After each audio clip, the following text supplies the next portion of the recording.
आपका स्वागत है।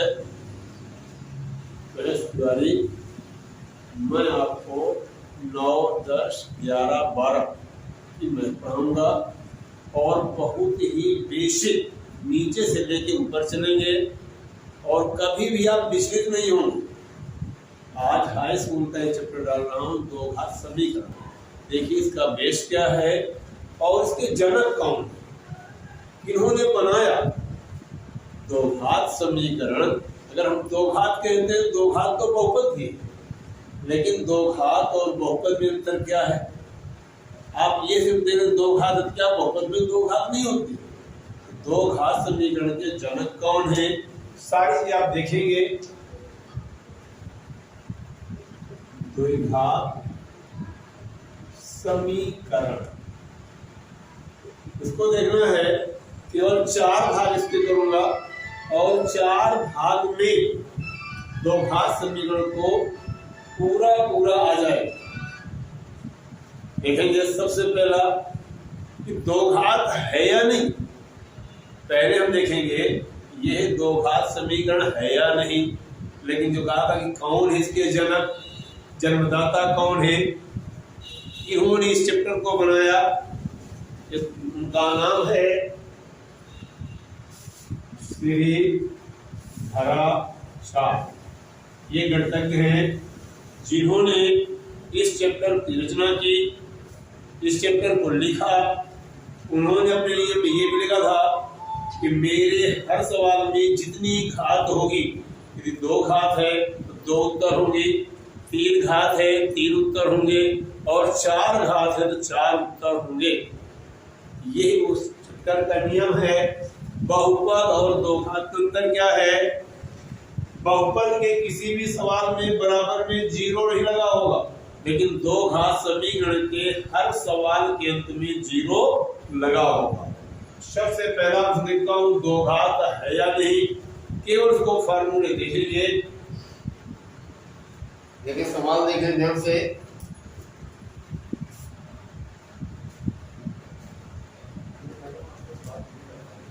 पहला क्वेश्चन है x प्लस 1 का स्क्वायर बराबर 2 ऑफ x माइनस 3। हम सिर्फ इसको देखेंगे दो घात है या नहीं। दो घात से दो घात नहीं बन जाएगा। देखिए ध्यान से, ये लिखा है x प्लस 1 का होल स्क्वायर अर्थात a प्लस b का होल स्क्वायर। पहले पद का वर्ग, दूसरे पद का वर्ग, दोनों के गुणनफल का 2 का गुणा कर लीजिए। 2 3 यहां का कैंसिल हो जाएगा, बीच में एक बल लगा है। x square plus 1 plus 6 equal 0। x square plus 7 बराबर, ये आपका दो घात है। कोई जरूर नहीं है कि दो घात में 3 पद होंगे, एक पद होगा। यहाँ पदों से नहीं तुलना करना। दो घात हो, 3 पद भी हो सकते हैं, 2 पद भी हो सकते हैं। एक और एग्जांपल देखेंगे आप। x square minus 2x equal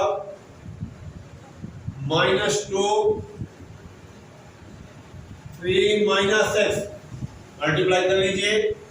x square minus का 2 लिखा है, 2 का 3 मल्टीप्लाई किया 2 3 माइनस माइनस का प्लस 2x। अब ये 2x इधर ले आइए, प्लस माइनस नहीं करेगा, यहाँ पर आपका बराबर था, प्लस प्लस था। x स्क्वायर माइनस का 2x प्लस का 6 माइनस का 2x 0। 2 और 2 4x प्लस 6 बराबर, यहाँ पर आपके 3 पद हो गए, जबकि यहाँ पर देखते हैं 2 पद है। मैंने कहा ये 2 पद और 3 पद को डिफरेंस नहीं देखना। यदि दो घात है, घात 2 होगी, फिर 1 होगी, फिर 1 को नहीं होगी, 2 होगी, 1 होगी, 1 को नहीं होगी, अर्थात 3 घात नहीं होगी, 5 घात नहीं होगी। ये आपका दो घात है, तब दो घात नहीं होगा। एक और एग्जांपल देखते हैं।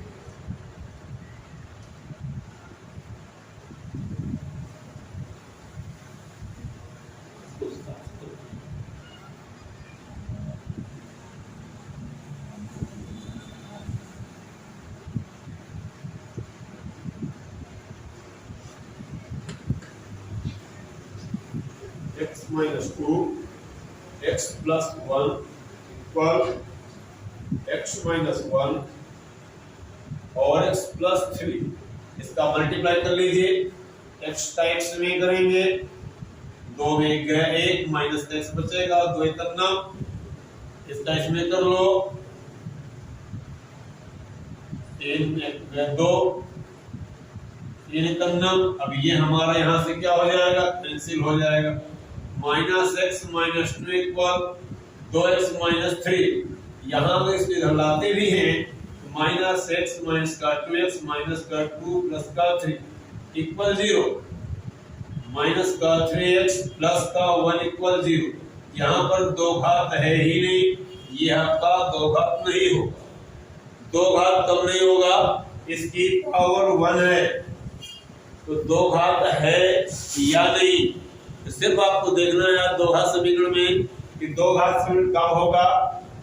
बहुपद के जिस नियम में लगा है, बहुपद का कोई फार्मूला हो सकता है, कोई सूत्र हो सकता है, उस सूत्र को आप हल करते चले जाइए और उसके बाद देखिए ये हमें आया कि नहीं आया, तो लोग बताइए कि भी नहीं आया है तो उसको गौर करके देखें कि हम केवल बहुपद के फार्मूले हैं, हमने इसका गुणा किया है, यहाँ इसका गुणा किया है, x को काट दिया, जो बचा उसकी पावर 2 है ही नहीं, अर्थात ये दो घात समीकरण नहीं है।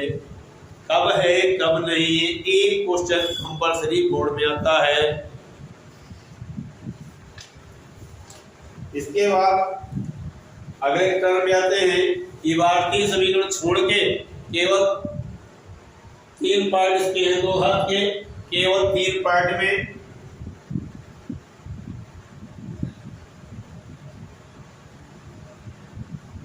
x square minus 1/9 equal 0, 3x square minus 18 बराबर 9, x स्क्वायर माइनस 1 बराबर 8 लिखा है।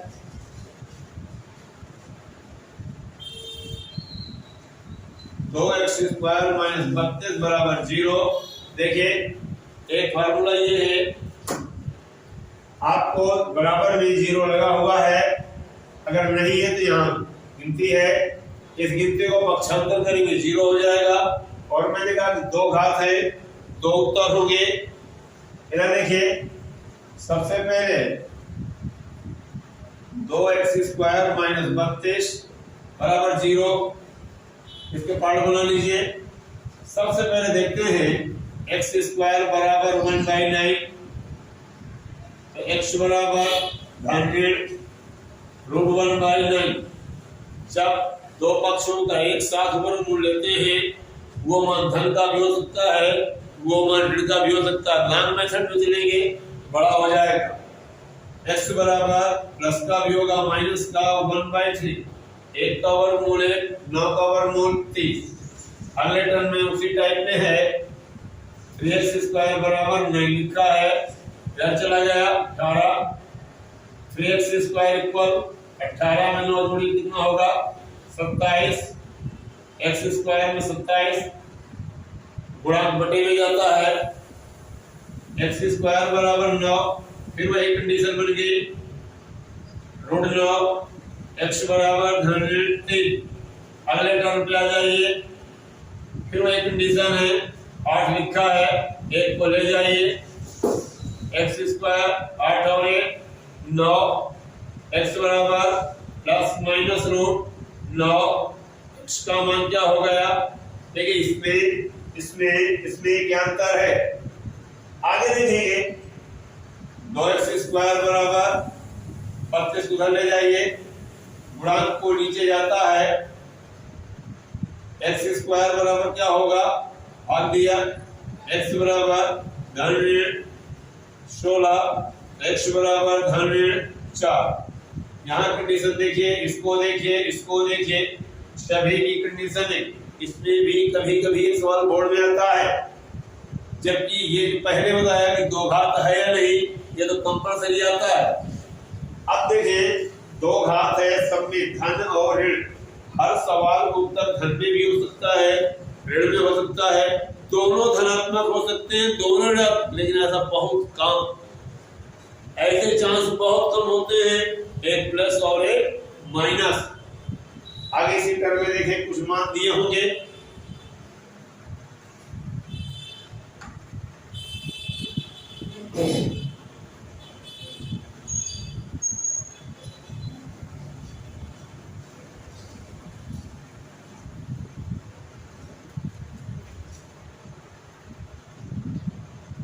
आगे देखते हैं 3x square minus 4y square बराबर 11 में x बराबर 2, y की वैल्यू क्या होगी। अब देखिए इसमें कोई ऐसा है, यहाँ तो दो चर दिए हुए, लेकिन एक चर की वैल्यू भी मालूम है, हमें एक चर की वैल्यू मालूम है। देखते हैं, x की वैल्यू तो मालूम है, ये 3x स्क्वायर है, बीच में का चिन्ह है मल्टीप्लाई, मान करेंगे 3 लिखा है, x की वैल्यू 2 मालूम है, ऊपर पावर लगी है 4 लिखा है, y की वैल्यू पूछा है हमसे 11 जो का क्यों, 2 का 2 बार गुणा करिए, 2 का 2 बार गुणा करिए कितना हुआ, माइनस का 4y स्क्वायर जो का क्यों 11 का लिखा है, 4 3 12 हो गया, माइनस 4y स्क्वायर बराबर 11 लिखा है। गिनती को गिनती की तरफ अचर को अचर कर दीजिए, 4y स्क्वायर बराबर 11, 12 उधर गया माइनस का होगा, 4y स्क्वायर 12 में चला जाए कितना बचेगा माइनस का 1, इसको काट दीजिए, y स्क्वायर बराबर 1 बाई, फिर देखिए वही कंडीशन आ गई, प्लस और माइनस 1/4 इक्वल कितना हुआ 1/2। जब कभी भी एक साथ वर्गमूल लिया जाए वो मान धनात्मक भी हो सकता है, वो मान अर्थात हमारी वैल्यू क्या निकली, प्लस में भी कर दो माइनस में कर दो 1/, कोई दिक्कत पड़ी।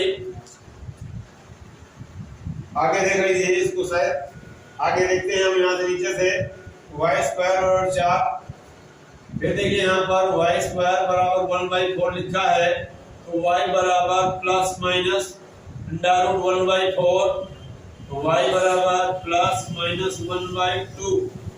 अब देखिए अगर कभी x की वैल्यू मालूम है, कभी में y की वैल्यू मालूम होगी, x का मान निकालना होगा, या तो इस कंडीशन में होगा या जो पहले में 3-4 सवाल दिया उस कंडीशन में होगा। अगर x का मान पूछ लेता है, दो पक्ष वर्ग में दिए हुए हैं, वो मान धनात्मक भी होंगे, वो मान ऋणात्मक भी होंगे। यदि कहीं ऐसा हो कोई टाइप आ जाए कमेंट में भेज दीजिए, उसका जवाब मिलेगा। थोड़ा सा एक भिन्न के रूप में लिखा है, उस भिन्न को देख लेते हैं हम। एक सवाल भिन्न के रूप में लिखा है, उसे देखेंगे। छोटा सा है 3x/4 माइनस 4y3x बराबर 0। देखिए ध्यान से 4y3x, यहां पर भी लिखा हुआ है 3x/4। अब देखिए 3x/4 इक्वल 4y, इसका मल्टीप्लाई कर लीजिए, 3 का 3 में 3 का 4 का 4 में x स्क्वायर हो गया वो 16 बटे x बराबर धन में अंडर रूट 16 बटे 9, x की क्या निकले वैल्यू प्लस माइनस 4 का 3 में 4 चौक 16 3 का। अब देखिए भिन्न में था छोटी सी भिन्न, अभी डबल भिन्न लेता हूं। अगर कोई सवाल भिन्न में है, इसी में एक सवाल और आ गया, इधर देखिए x बराबर 1/x, देखिए प्लस वैल्यू आ गई, ये भी भिन्न तो हो गई। हाफ बटे में 1 मान लो, मल्टीप्लाई कर लो, x स्क्वायर बराबर 1, x बराबर क्या होगा धन में रूट 1, x बराबर प्लस माइनस 1, रूट लगाए तो सही है, ना लगाए तो, लेकिन फार्मूला नियम है, एक बार रूट में ले जाइए, फिर उसकी प्लस वैल्यू रख दीजिए, अब बताइए यहाँ पर कोई प्रॉब्लम बची? एक डबल वैल्यू पे लेते हैं, इसके बाद तो इस चैप्टर में कोई दिक्कत नहीं बचनी चाहिए।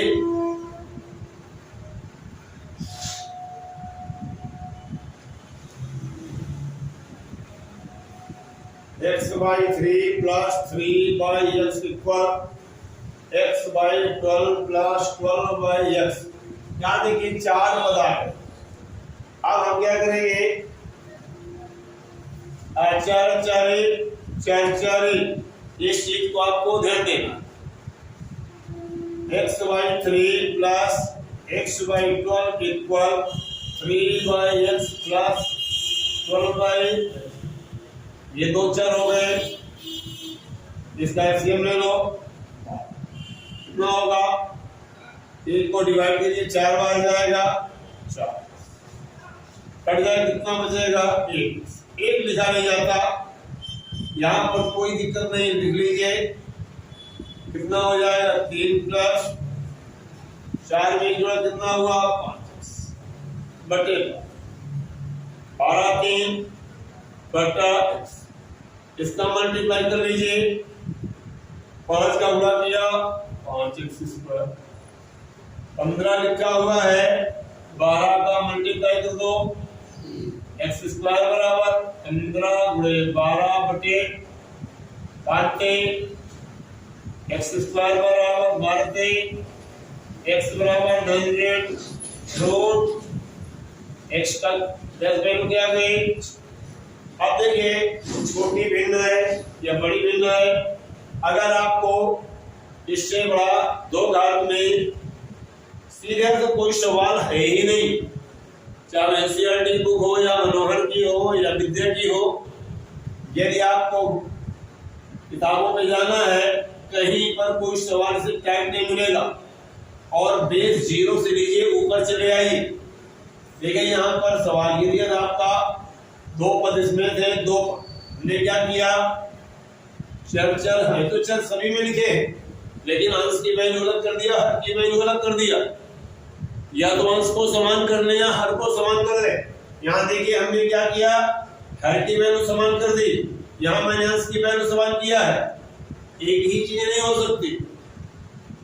इसका एलसीएम लिया, इसका भी एलसीएम लिया, यहाँ ना लेते कोई दिक्कत नहीं पड़ती, लेकिन दोनों बराबर कर दिए।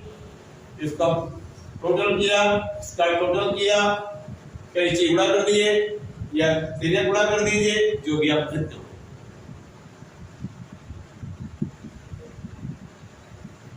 इसके बाद इस चैप्टर में कोई से सवाल नहीं बचाता। एक छोटा सा और है, इसे देखते हैं।